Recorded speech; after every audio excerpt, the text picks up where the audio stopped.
somehow it always came back to confidence. And so I thought, rather than being micro-specific about the result, it's more about, I'm an activator. I've really enjoyed making my own way with my life experience and my education to really add value to women and help them get wins as quickly as I can so we can handle all the ways in which they're like, I wish I had the confidence to do this, whether it's break up with the toxic guy or go out on the dance floor, ask the guy on the date. I mean, it's been really fun to work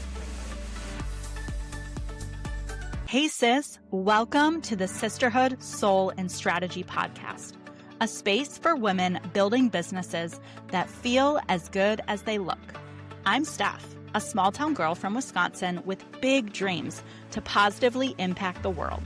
This podcast is from the heart, where we share real conversations about building intentional businesses that thrive in every season. And the best part, we talk both soul and strategy, and we wrap it all up in sisterhood. Because let's be real, business is more fun in community. So no matter your age or stage of small business ownership, you stumbled upon this podcast for a reason. Now, let's get to the good stuff. Oh, welcome back to the podcast. I am so excited to bring you this incredible guest today. We have connected online, but we're actually both from Wisconsin though, so fellow Midwesterner, and she just has so much energy, so much good vibes about her. You guys are going to love this interview. Please welcome to the podcast, Morgan Barkus. Hey, thanks for having me. Okay, Morgan, you know me. We're going to dive in deep right away, and I know that you're willing to go there. So please, will you start by taking us to your rock bottom moment and what that sparked in you? When you say that, the first thing I think of is the cold concrete floor in my college dorm room. I was a transfer student, so I came in, I think, at 21 years old, never been away from home, not in a real way. I went to camp once when I was a kid, and it was miserable. So I didn't stray far from home, to be honest. And so I was reluctant to leave home at first. I went to a tech school for the first 2 years of college and then had to transfer, obviously, to get my 4-year degree. And I was struggling already with some body image stuff and disordered eating. And I remember some of the worst times were when I just felt lost. I didn't like being in college. I know a lot of people loved being in college and it was the best years of their life. I despised it. I couldn't wait to be an adult, make my own money, live on my own, be free of rules and other people's agendas. I really wanted to be on my own and grow up, I guess. And so I didn't enjoy the college life. I mean, I knew I had to do it and I didn't enjoy it. And it just didn't fit me. Just even the social life and the activities. I was just like, I just want to be a grown up and go do stuff, And so I struggled, to be honest. And I had some really great friends, and still there was a lot of internal stuff still going on with like depression. And I handled it by eating food because that was my drug of choice. And Chunky Monkey was my downfall in college. That was the ice cream available that I liked when I was at the school cafeteria. And there were times where I would just lay on the basement floor because it was concrete, but it was just this rug on a concrete floor, cold, and I would lay there in a fetal position and think, I don't want to do tomorrow. What if I just don't wake up? It'd be a lot easier to just call it right here. I don't want to figure this out, or I didn't know how to figure it out. And I think at that age and my lack of life experience yet, growing up in a small town, not being exposed to the internet yet, I didn't know what the world looked like. And I just had no idea what my future was gonna be. And I just felt really limited and confined. And I was really struggling with that. Yeah. Well, and how did you move forward through that? Like, how did you come out of that into college and what was next? I will say one thing I am is resilient. I have a phoenix tattooed on my back because it's like, even though I was just telling someone today, my emotions go big and they go deep, and I very quickly bounce back. So gratefully, I can be in that place and still find a way out. And I think that what was good is my mom always focused on personal development growing up because we were avid Oprah Winfrey fan. So we watched Oprah every Monday through Friday and loved a lot of the books that she would recommend because she would have these, authors on uh, there were just so many wonderful books and recommendations and a focus on personal development. So I was always reading, thankfully, and knowing that there was a way out. And I think that one of the books that really changed for me was You Can Heal Your Life by Louise Hay, and just the being able to change your thoughts. And so for me, I think it was just, yes, this sucks and I'm not giving up. Yes, this sucks and there's got to be a different way. Yes, this sucks and I'm going to plow through this. And so I just had a tenacity that I wasn't going to give up. And even though it was hard, that has carried me always. I mean, I definitely bounce back quicker than I used to. Emotions used to overtake me a lot more so. And I think as you get older and learn about attachment theory and emotional regulation and all these things and actually going to school to be a therapist too, that helped a lot because even though I can't really quote unquote therapize myself, um, you just learn that there's a lot of ways to be a human. There's a lot of different ways to take care of yourself. And I would say, yeah, combination of all of that. The eternal optimism that so many amazing souls have. And that's something that I can resonate with too. My husband always says I am just like this eternal optimist. And, people think that that's just like innate. I don't know if it is. Like, I think some people are just more like peppy and energizer bunny, right? But Yeah. it's also something you have to search for. And resilience is a muscle that you build as well. And so is confidence. So Mhm. I want to talk about that because I find that so many people just think that confidence is also innate. Like you are either born with it or you are not. And that is not true. I believe that confidence comes often from our like growing up experience of how someone has poured into us, how someone has empowered us, right? Like we've talked about this on your podcast of just like I feel fortunate I had really amazing parents that were always building me up and instilling confidence in me, right? And you had the same and like not everyone has that, but it doesn't mean that just because you didn't grow up feeling confident doesn't mean you can't acquire confidence at any age. So, what does confidence coaching look like, Morgan? And how did you even get into this field or this realm or world? Life experience. So, like I said, it was a very roundabout way of becoming an adult, and you learn by trial and error. And you're right. I think some people do have a personality that's more outgoing than others. And funny enough, my parents and I, when I was home visiting over the holiday, we watched My Big Fat Greek Wedding. And the main character, she's so nerdy and like her clothes, she's not dressing in a confident way. She's not walking in a confident way. She's not taking care of herself in a confident way. And she's 30 years old. And so, like you said, it was her environment. And maybe part of her personality, she was a little more shy than maybe me. And as soon as she started doing something that felt good to her, and she all of a sudden thought, wow, I'm actually really good at this thing. And now all of a sudden, she tries on a new outfit and she tries contact lenses instead of glasses. So it was just like the building of, and I would say it was the same thing for me. Yes, I had a more outgoing personality always. I'm a firstborn. I'm a female. I'm a type A person. I'm going to go get it.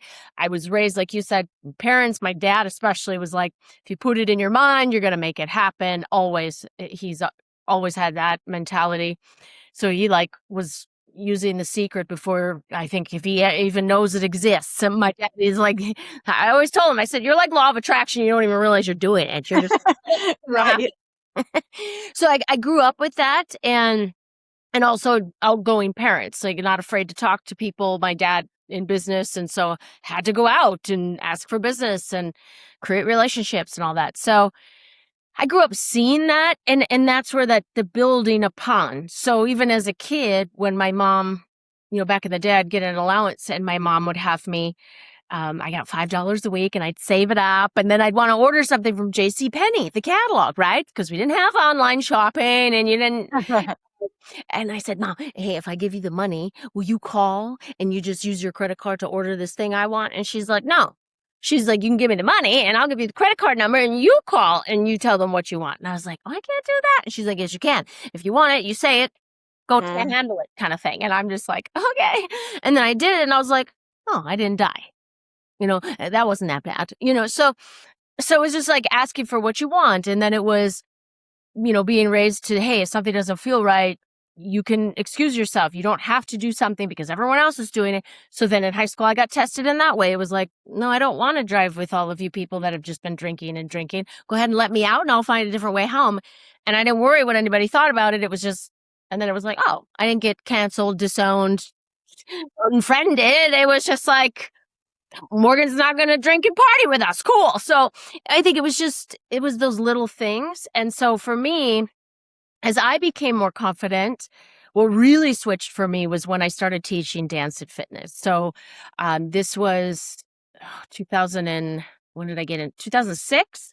I found a dance studio and they taught exotic dance and fitness for the everyday woman. So it was pole dance, lap dance, exotic dance. We would do pole fitness. We jump around like the 80s aerobic gals, but like on poles. And so it was very fun. I love it. And yeah, it was awesome. And I picked it up really quickly. And then the owner of the studio asked me to teach. And so I would teach and I'm like 26 years old, but these wonderful women that were older than me or different backgrounds than me. Some were like CEOs of insurance companies and they were looking up to me because I wasn't shy and I didn't have a perfect body and still wore the cute outfit showing all the things, so what if I have a little cellulite and, it was just, it was like permission to be myself and be present and work with what I got kind of thing. And a lot of women would come to my classes and some teachers, they felt intimidated taking classes because they're like, oh, I kind of feel bad about myself. With my classes, it felt like they felt free to be themselves. They felt free to be around me and be themselves. And they felt celebrated and supported by me and other women. And I just was like, wow, this is amazing. Like women that are older than me, more successful than me in other ways, traditional ways, are looking up to me for this confidence thing and feeling better about themselves because they're taking my classes. And I thought, wow, this is something. And so it was that atmosphere that really, for me, was like, I'm good at this thing. I'm good at helping other women feel better about themselves. And I really like it. It is so exciting. And it didn't matter, Stephanie, if it was like a bachelorette party and I would tell the girls, okay, now you go to the bar and I do not shame me with some weird pole spin and fall down on your ass. I want you know how to do a couple spins now. So you go show them what you got out there at that bachelorette party, So it was like, it was the fun. And then it was also people who like their relationships improved or their body confidence improved or whatever it is. And it could be really playful and it could be really something that's really impactful for them. Or even like one student, she was just so grateful to have a community that really supported her, where she found some of the other females in her life weren't as supportive. And so be able to create that environment. And then I ended up during that time, I also was an exotic dancer. So I was an entertainer at a strip club. And boy, I mean, that teaches you how to sell yourself, take no for an answer and taking it personal, because people are like, oh my God, doesn't it hurt your feelings when people say no? Like in sales, I'm like, no. Do you know how many times people rejected me or said no to me? And it's not personal. You're not interested? Cool. Next. Like I don't take it personal. I don't get hung up on a no in sales. And then also setting boundaries. Like that's okay. There, to say that's not okay with me. I don't like that. So really just everything I started to do in my life made me more and more confident in myself and in my boundaries and in what I wanted and expressing what I wanted. Like I said, even from when I was a kid, wanting to order from JCPenney catalog. And so on top of that, went to graduate school and got my degree in marriage and family therapy. So I was a therapist for about a year and realized that I didn't love the outpatient therapy atmosphere because as a therapist, understandably, it is a very specific role and there is a board of ethics and there's certain rules you have to follow. And it wasn't exactly what I need. A coach is more like at your side and with you, whereas a therapist for me was more like, all right, I'm going to take these notes. I'm going to listen to you and I'm not going to share about my personal life. We're all, we're here for you. And I'm just going to ask you a lot of questions.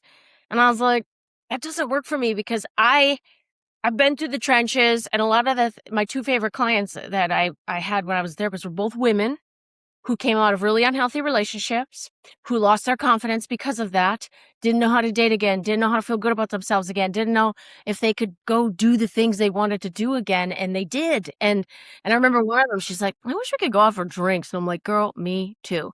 And now I don't have to worry about that dual relationship or being inappropriate, because as a coach, I have one client, she's very private. I don't even know if she told her husband she's working with me. And I told her, I said, "That's up to you." Some of my clients, we're actually like legit friends, like, I have a client who's my business coach and I'm her coach in confidence. We're working through some relationship stuff and being more confident in relationships and knowing what she wants and asking for what she wants. And she blasts it out on calls. So, I mean, she's not embarrassed. Whereas some people, they're like, "Yeah, if I saw you in public, I wouldn't, I'd be like, cool, I'll pretend I don't know who you are. That's perfectly fine." And I'm in the trenches with her, and I'm sharing my stories and some of my battles with body image stuff. And it's relatable, and she doesn't feel ashamed, and she feels seen. And I didn't feel that I could do that as a therapist. And so it just wasn't the right fit for me. So, like I said, all my own life experience and then getting an education to help me ask better questions and learn some of the like attachment theories and some of the things that we humans go through because of how we grew up or how we interpreted things that we experienced in our life, and really was able to turn that into my business. And I always knew I wanted to be confidence. I've had some different business coaches over the years, and they're like, "What about this? And what about that?" And somehow it always came back to confidence. And so I thought, rather than being micro specific about the result, it's more about I'm an activator. I help, for whatever reason, women get very quick results. So the wins are just like, they're pretty rapid, but I'm a very solution focused person.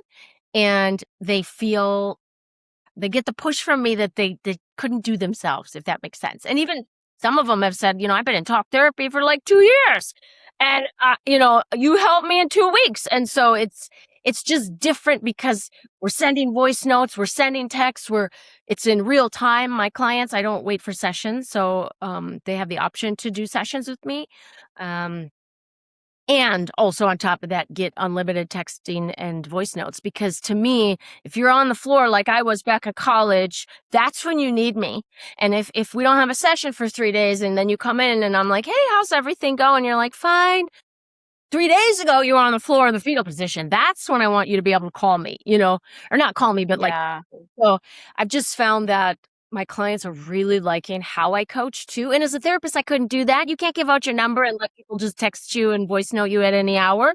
I mean, there's times I wake up and I'm like, whoa, and I got like 9 messages from my client, and she knows I'll get back to her, but she needed to say the thing out loud and she needed to process it. And so then we talk about it in the morning when I'm drinking my coffee, so I've really enjoyed making my own way with my life experience and my education to really add value to women and help them get wins as quickly as I can, so we can handle all the ways in which they're like, "I wish I had the confidence to do this," whether it's break up with the toxic guy or go out on the dance floor, ask the guy on the date. I mean, it's been really fun to work with my clients.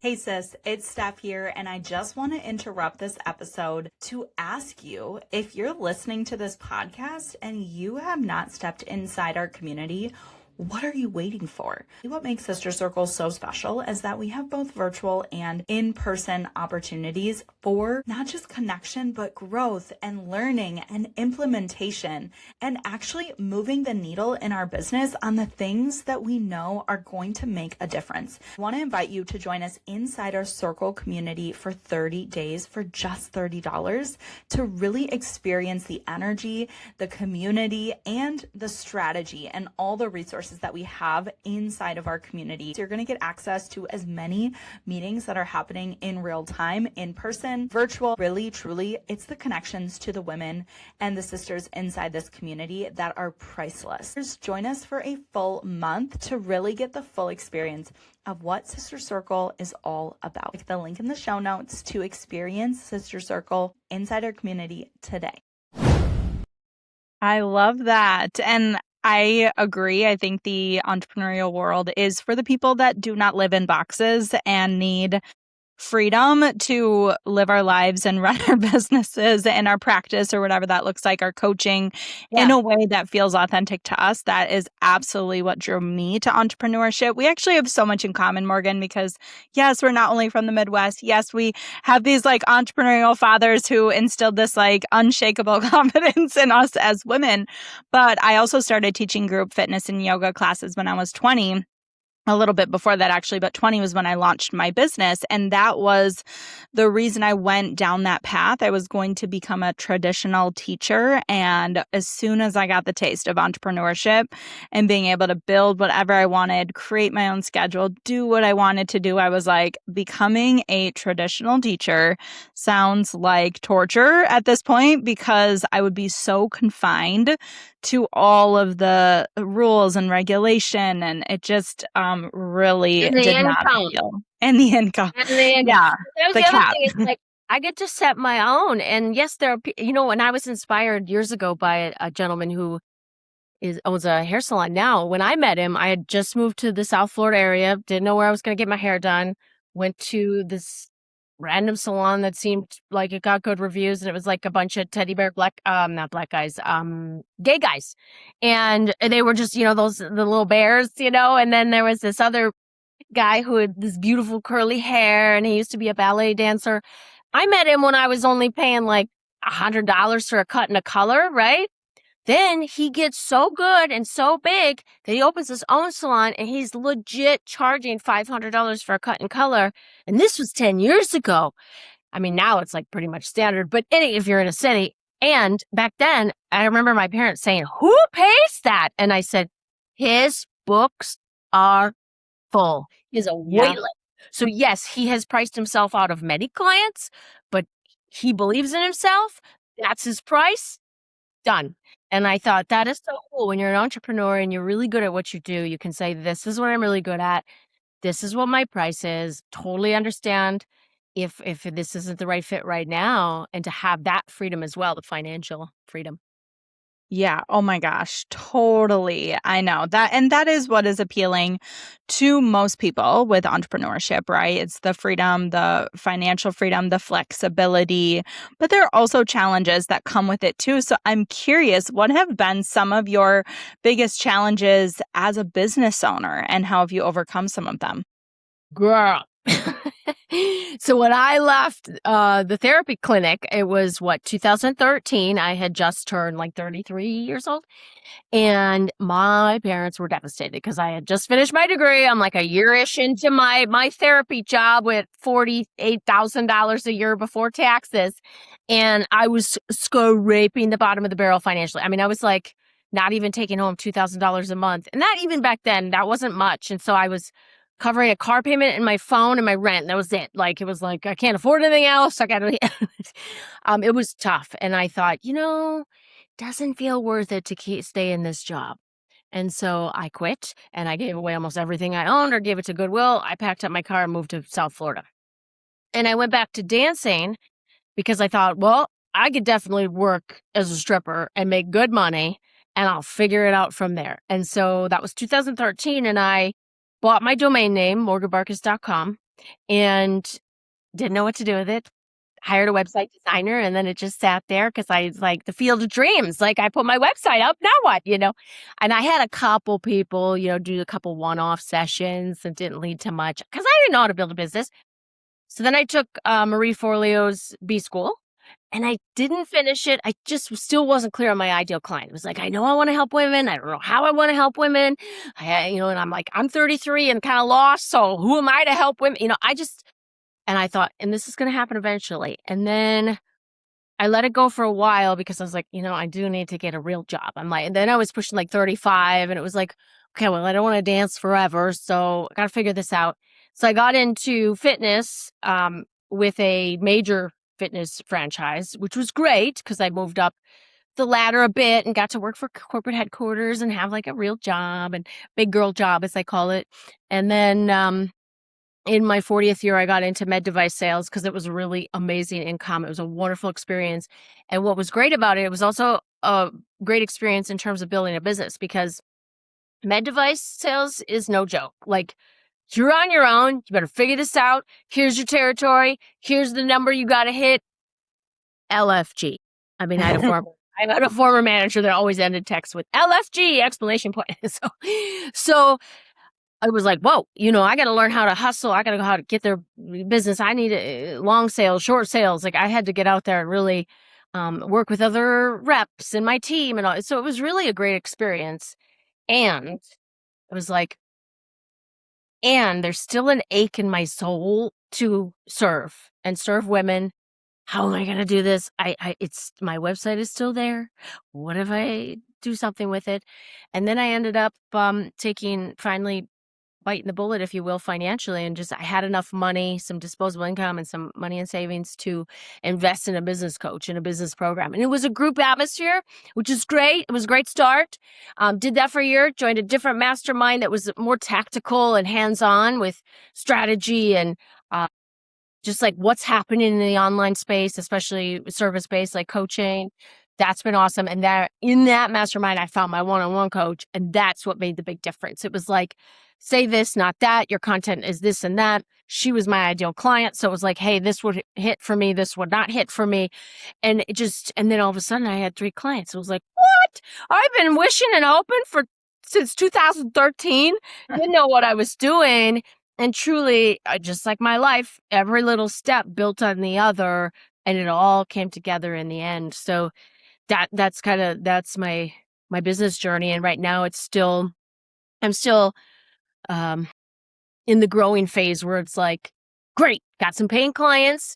Now let's build. So I built with the advice of my business coach, the Confidence Club. So it's a free online community because I love getting women together, like I told you, in group fitness. I love, love, love having a safe space for women to talk about everything in an unfiltered way. I mean, hang out with me enough and I have no filter. My best friend that says that all the time. She's like, anyone that dates you, anyone that knows you is going to learn very quickly. You do not have a filter.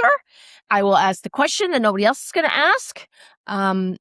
And I'll ask it very directly. And so I just really enjoy also giving other women the permission and the support to do that, because I think there's a lot of things that, well, I don't want to ask, or what if I'm the only one that feels that way, or I don't want to feel stupid.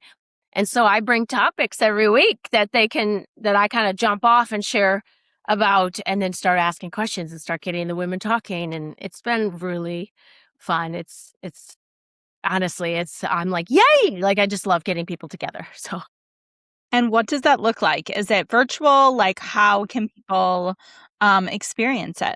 Yes. So I have a landing page. That's the other thing I got to say, building a business. Some people love it. Some people are like, don't even.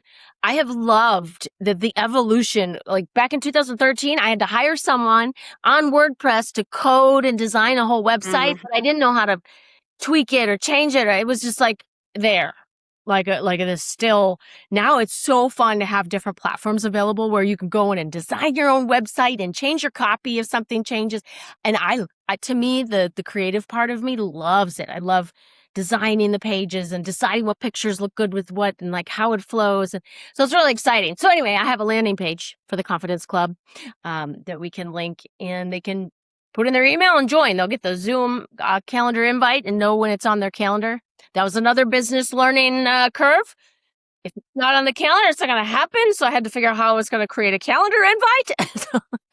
So it's just every little thing is a learning experience. And I will say what's awesome is being able to be online. I mean, the amount of online communities that we've created and the supportive environments where people's like, what about this? And have you tried that? And this tool is really great. And if you're on an island by yourself trying to build your business, it probably won't go as far as fast, because we just don't know everything. And what we don't know, we don't know. So it's been awesome to be a part of different groups, and even like meeting you and what you're doing. And well, now I know that exists. And it's really cool to reach that. I mean, I know some people, speak ill of the internet, and yeah, there are bad things and there are really awesome things. And it's really cool to be able to connect with as many other business owners as I have. Yes. Oh my gosh. Yes. There's so many good things that have come with virtual. And it's so funny because I was all in person for my studio, my first business. obviously leading up to 2020. But even towards the end of 2019, I had this urge to create some sort of like online option for people. In Yeah. hindsight, I was like, that was a great intuitive hit. Like, yeah, it was. Because then I needed it once COVID hit. But there is just so much more opportunity now that pretty much everyone knows how to Zoom, everyone knows how to live stream, the connections, the relationships that you're able to build and create. And then when you get to meet people officially in person, it just kind of like seals the deal, right? It just like solidifies what you can build online. But it is amazing, especially for someone like you with the work that you're doing to be able to work with someone anywhere, right? Because you don't need to be in person to build your confidence. There's just so much depth Yeah, that you can don't even have to be happen. in the same country. On No. my last conference call, I had Puerto Rico, Morocco, the US. Like, it's so cool. I tried to pick a time that would be good for Pacific, but also my friends in like Europe and Morocco. So it's so cool. Yes, being able to go virtual is pretty awesome. You guys know that I do not mess around when it comes to my skin. And one of the first swaps that I made 7 years ago, before I was this crunchy, before I was a mom, was for my deodorant because I have really sensitive skin and I was getting breakouts from all of the workouts and the sweating that I was doing and continuously applying a deodorant. That was so bad for me. I found Primally Pure back in the day, and it is the only deodorant that I have used for the last 7 years. Once I started using Primally Pure deodorant, I never looked back. The lavender scented, I absolutely love it. I put it on auto ship, so I don't even have to think about it. And they also have incredible products for babies. They even have a sunscreen that I can't wait to get my hands on for the summertime. So if you're looking for a deodorant to swap out that nasty, toxic stuff that you're putting under your arms every single day, Primally Pure is it. Link in the show notes to save on your first order, and you're welcome. You'll be thanking me later. Well, I'd love to ask you one final question, and that is, what is your vision for the future? Like, where do you see yourself going, and what excites you? You know, Stephanie, I used to say to people, I don't want to leave this planet without at some point having a microphone in my hand and doing public speaking. I don't feel like it's on my heart as strong because now that I've met people that speaking is their career and they go after really hard and that's like they go for the TED Talks and they want to be paid as a speaker. I honestly, that's not the vision. It's more, it's now it's become more about the confidence stage where I have a platform where I can get a conversation going, almost like a workshop. So I am speaking on stage in a way, and coincidentally, when I hired my lawyer for my business, she's like, Morgan, your business can't be your name because like it needs to be like something that is relevant to what you're doing and something that if for any reason you were to step away, it Separates would still you. go Yeah. on. And I'm like, oh, okay. And then finally the confidence stage. So I finally got a trademark. So like last week I got the email. Yeah.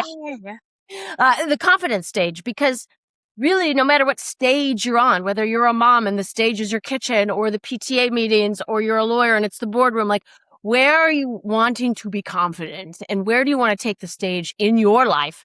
And for me now, it's like, okay, build my online community. Someday, what if we do that in person? How cool. What if I get to come to an event like yours and speak? I don't even care if I get paid. Like, because sometimes my mom will be like, oh, how much did they pay you for that? And I'm like, nothing, I don't even care. Like, because it's so fun to me and I want to add value and get people talking and maybe they'll coach with me at some point in the future. And great, now they know who I am. And so I'm thinking more now that stage is other people's communities where I get to speak and not be like the main event at some big conference or something. More about in a group. I even love. I still do one-off exotic dance workshops, and sneakily, like a Trojan horse, I also turn it into a confidence workshop. So I have it an hour and a half so that I have like 20 minutes on the front end to talk to them about what they're feeling insecure about. What are they nervous about? How do they feel about their body and femininity and sensuality? And then on the back end, after the class, they're like, oh my God, I feel so much better. And then they get to share their feedback about how they feel. And And so I always try to turn something into a really good experience for the women where they feel great about themselves, but also a camaraderie with each other. So a microphone in my hand in some capacity, somehow, whether it's teaching other people's groups or facilitating my own live events, I would like to do that.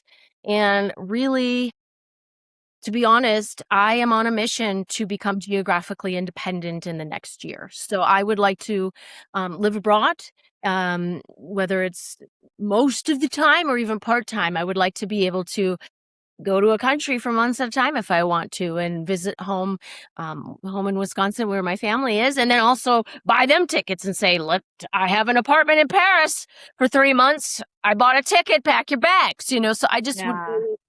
the geographic independence for me is extremely important.